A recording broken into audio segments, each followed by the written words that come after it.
বুখারী শরীফের 1386 নম্বর হাদিসে রাসূল আরবি সাল্লাল্লাহু আলাইহি ওয়াসাল্লাম চারজন ব্যক্তির আলোচনা করেছেন। এই চারজন ব্যক্তি চারটা অপরাধের কারণে চার ধরনের শাস্তিতে নিমজ্জিত ছিল। আল্লাহর হাবিব সাল্লাল্লাহু আলাইহি ওয়াসাল্লাম ওই চার ব্যক্তির আলোচনা এই হাদিসের মধ্যে করেছেন। খুব ভালো করে মনোযোগ দিয়ে শ্রবণ করবেন। হাদিস নাম্বারটাও মনে রাখবেন, বুখারী শরীফের 1386 নম্বর হাদিস। عن سمرة بن جندب رضي الله تعالى عنه قال كان النبي صلى الله عليه وسلم إذا صلى صلاة أقبل علينا بوجهه فقال من رأى منكم الليلة رؤيا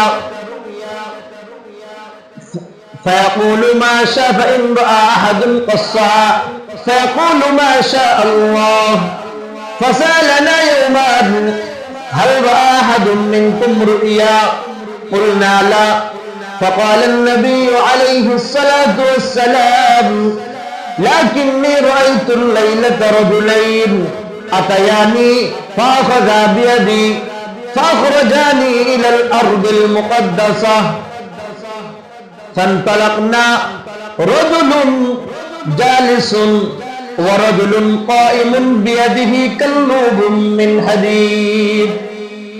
সামুরা ইবনে জুনদুব রাদিয়াল্লাহু তাআলা আনহু থেকে বর্ণিত।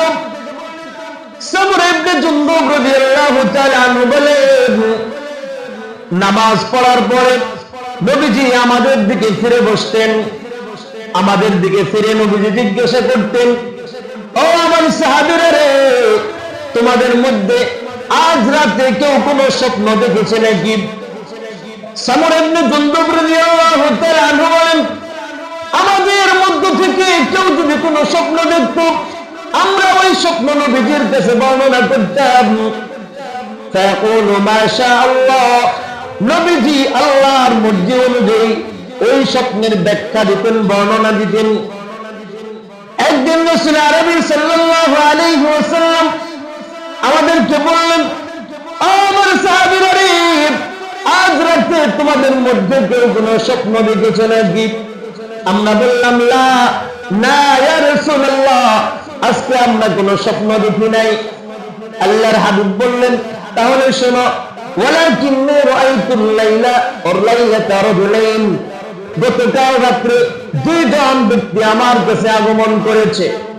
এরপর ফাখরাজানি ইলাল আরদিল মুকদ্দাসা, এই দুইজন লোক আমাকে একটা পবিত্র ভূমির দিকে নিয়ে গেল। আমরা যখন চললাম, কিছু দূর সামনে যাওয়ার পরে হঠাৎ দেখি একজন লোক বসা অবস্থায় আছে, তার পাশে আরেকজন লোক বিশাল বড় একটা লোহার আকৃতি ওই বসা ব্যক্তির পাশে দাঁড়িয়ে আছে। এই দাঁড়ানো ব্যক্তি লোহার আকৃতি প্রচন্ড সজোরে ওই বসে থাকা ব্যক্তির এক চোয়ালের মধ্যে আঘাত করতেছে। এত সজোরে আঘাত করতেছে, আঘাতের ফলে ওই লোকের চোয়ালটা একেবারে ঘুরে মস্তক পর্যন্ত পৌঁছে দেয়। ওই লোকটা লোহার আক্রানি আবার রেডি হয়। রেডি হতে হতে আবার আগের চোয়ালটা পরিপূর্ণ ভালো হয়ে যায়। এই লোহার আক্রানি ব্যক্তি দ্বিতীয় চোয়ালে আবার আঘাত করতে থাকে। এরপরে আবার সে লোহার আক্রানি রেডি করতে করতে আবার আগের চোয়ালটা ভালো হয়ে যায়। আল্লাহর হাবিব বললেন, ও ভাই, এই লোকের এই শাস্তি কেন?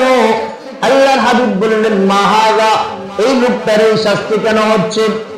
আল্লাহর হাবিব বলেন, ওই দুইজন লোক আমাকে বললেন, আপনি আরেকটু সামনে চলেন। আমরা আরেকটু সামনে চললাম। আরেকটু সামনে যাওয়ার পরে দেখি একজন লোক শোয়া অবস্থায় আছে, আরেকজন লোক ওই লোকের পাশে বিশাল বড় একটা পাথর নিয়ে দাঁড়িয়ে আছে। পাথরওয়ালা ব্যক্তি প্রচন্ড সজোরে ওই শোয়া ব্যক্তির মাথার মধ্যে আঘাত করতেছে। প্রচন্ড আঘাতের ফলে ওই শোয়া ব্যক্তির মাথাটা চূর্ণ বিচূর্ণ হয়ে যাচ্ছে। ওই লোকটা যখন আবার পাথর আনার জন্য যায়, আবার ওই লোকের মাথাটা পাথর নিয়ে আস্তে আস্তে আবার আগের মতো ভালো হয়ে যায়। প্রচন্ড জোরে আঘাত করে আবার ওই ব্যক্তির মাথাটা চূর্ণ বিচূর্ণ হয়ে যায়। ওই লোকটা আবার পাথর টানতে যায়, ওই লোকের মাথাটা পাথর নিয়ে আস্তে আস্তে আবার আগের মতো ভালো হয়ে যায়। আল্লাহর হাবিব বললেন, মান হাযা, ও ভাই এই লোকের এই শাস্তিটা কেন হচ্ছে? আল্লাহর হাবিব বলেন, এই দুইজন লোক আমাকে বলল আপনি আরেকটু সামনে চলেন। আমি আরেকটু সামনে চললাম তাদের সাথে।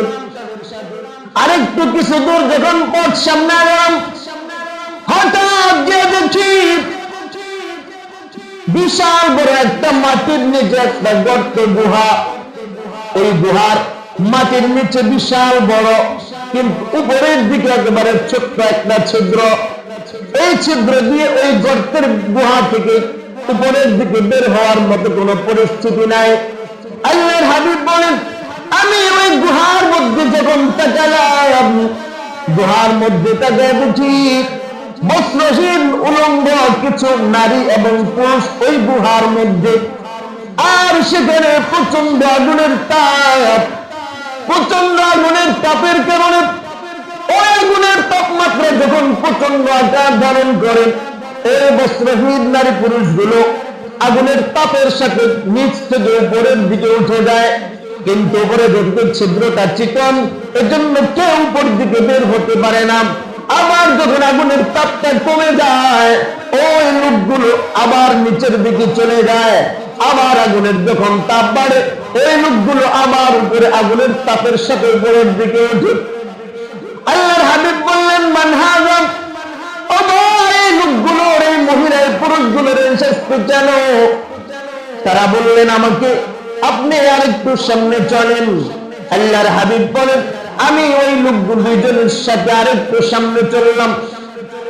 আরেকটু সামনে যখন যাই তখন দেখি আমরা পানির সমুদ্র দেখি, পানির নদী দেখি। আল্লাহর হাবিব বলেন, আমি আরেকটু সামনে যাওয়ার পরে দেখলাম একটা রক্তের নদী, যেই নদীর মধ্যে শুধু রক্ত দিয়ে ভরা। আমি বললাম, সেখানে দেখলাম যাওয়ার পরে একজন লোক ওই নদীর মাঝখান বরাবর দাঁড়ানো আছে, আর একজন লোক কিনারে একটা বিশাল বড় পাথর খন্ড নিয়ে দাঁড়িয়ে আছে। ওই লোকটা যখন নদীর মাঝখান থেকে কিনারে আসার জন্য সামনে আগায়, ওই কিনারে পাথর নিয়ে থাকনেওয়ালা ব্যক্তি এখান থেকে সজোরে তার দিকে পাথরটাকে ছুড়ে মেরে, যার কারণে ওই লোকটা আর সামনে আগাতে পারে না। আল্লাহর হাবিব বলেন, ও ভাই এই লোকটার অবস্থা কেন? ওই দুইজন লোক বললেন, আরেকটু সামনে চলেন। আল্লাহর হাবিব বলেন, আমি আরেকটু সামনে গেলাম, গিয়ে দেখলাম একটা সুন্দর বাড়ি। এত সুন্দর বাড়ি আমি আমার জীবনে আর পূর্বে আর কখনো দেখি নাই। আল্লাহর হাবিব বললেন, এই বাড়িটা কাদের? ওই দুইজন লোক আমাকে বললেন, আপনি আরেকটু সামনে চলেন। আমি তাদের সাথে আরেকটু সামনে গেলাম। আরেকটু সামনে যাওয়ার পরে দেখি আগের বাগানের চেয়ে আরো একটা সুন্দর বাগান আছে। ওই দুইজন লোক আমাকে বললেন, আরেকটু সামনে চলেন। আরেকটু সামনে যাওয়ার পরে দেখি একটা বৃক্ষ গাছ, ওই গাছের নিচে একজন বৃদ্ধ লোক বসা। ওই লোকের চারপাশে নাবালক বাচ্চারা, পাশে একজন লোক জাহান্নামের আগুনকে তাপ দিতেছে। তারা আমাকে বললো, আরেকটু সামনে চলেন। আমি তাদের সাথে আরেকটু সামনে গেলাম। আরেকটু সামনে যাওয়ার পরে দেখি সুন্দর মনোরম একটা বাড়ি। আমি বললাম, এই বাড়িটা কাদের? তারা বললো, আরেকটু সামনে চলেন। আমি তাদের সাথে আরেকটু সামনে চললাম। আরেকটু সামনে যাওয়ার পরে দেখি আগের যে বাড়িটা দেখে এসেছি তার চেয়ে আরো সুন্দর এবং মনোরম একটা বাগান। আমি বললাম, এই বাড়িটা কাদের? তারা বলল, হ্যাঁ, আমাদের আজকের সফর এখানে শেষ। আল্লাহর হাবিব বললেন, সফর যেহেতু শেষ, তাহলে এই ঘটনাগুলো কোনটা, কেন, কি কারণে ঘটতেছে, তোমরা আমাকে ওই বর্ণনাটা দাও। ওই দুইজন লোক বললেন, হ্যাঁ, আমরা আপনাকে ওই ব্যাখ্যা দিব। এবার ওই দুইজন লোক বলতে লাগলো, সর্বপ্রথম যে লোকটাকে দেখেছিলেন সে অবস্থায় আছে, আরেকজন লোক ওই বসা অবস্থায় আছে। আপনি আসার সময় প্রথম যে ব্যক্তিকে দেখেছিলেন বসা অবস্থায় আছে, পাশে আরেকজন ব্যক্তি লোহার আকড়া দিয়ে তার দিকে আঘাত করতেছে। ওই লোক হলো ওই ব্যক্তি যে পৃথিবীর বুকে মিথ্যা কথা বলতো, মানুষের সাথে কথা বলতো, মিথ্যা কথা বলতো, ব্যবসা বাণিজ্যের ক্ষেত্রে মিথ্যা কথা বলতো, চায়ের দোকানে বাজারে আড্ডায় বসে বসে মিথ্যা কথা বলতো। তার এই মিথ্যা কথার প্রভাব দূর দূরান্তে ছড়িয়ে পড়তো। এই লোককে লোহার দিয়ে শাস্তি দেওয়া হচ্ছে, কিয়ামত পর্যন্ত এই লোকটাকে ভাবে শাস্তি দেওয়া হবে। দ্বিতীয় যে লোকটাকে আপনি দেখেছেন ওই লোকটা শো অবস্থায় আছে, আরেকজন লোক পাথর দিয়ে ওই লোকের মাথার মধ্যে আঘাত করতেছে। আল্লাহর হাবিবকে ওই দুইজন লোক বললেন, এই লোকটা ছিল ইলমওয়ালা, কোরআনওয়ালা, হাদিসওয়ালা, বড় আলেম, বড় মুফতি, বড় মুহাদ্দিস। সে কোরআন শিখেছে, হাদিস শিখেছে, ইলম শিখেছে, কিন্তু ওই কোরআন হাদিস অনুযায়ী সে আমল করে নাই। কোরআনকে বাদ দিয়ে ঘুমিয়ে থাকতো, কোরআন হাদিস অনুযায়ী আমল করতো না, নিজের মন মতো চলাফেরা করতো। এই জন্যই লোকটাকে পাথর দিয়ে আঘাত করা হচ্ছে। কিয়ামত পর্যন্ত এই লোকটাকে এভাবে শাস্তি দেওয়া হবে।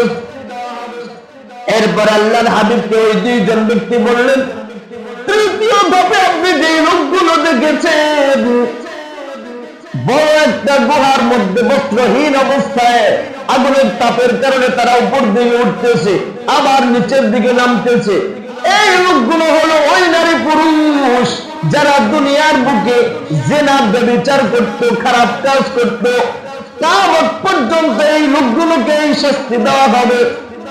আল্লাহর হাবিবকে এরপরে ওই দুইজন লোক বললেন, আরেকটু সামনে যাওয়ার পরে আপনি যে লোকটাকে দেখেছিলেন রক্তের নদীর মধ্যে দাঁড়িয়ে আছে, সামনে আঘাতে চাইলে দূর থেকে আঘাতের মাধ্যমে তাকে আবার আগের জায়গায় ফিরিয়ে দেওয়া হচ্ছে।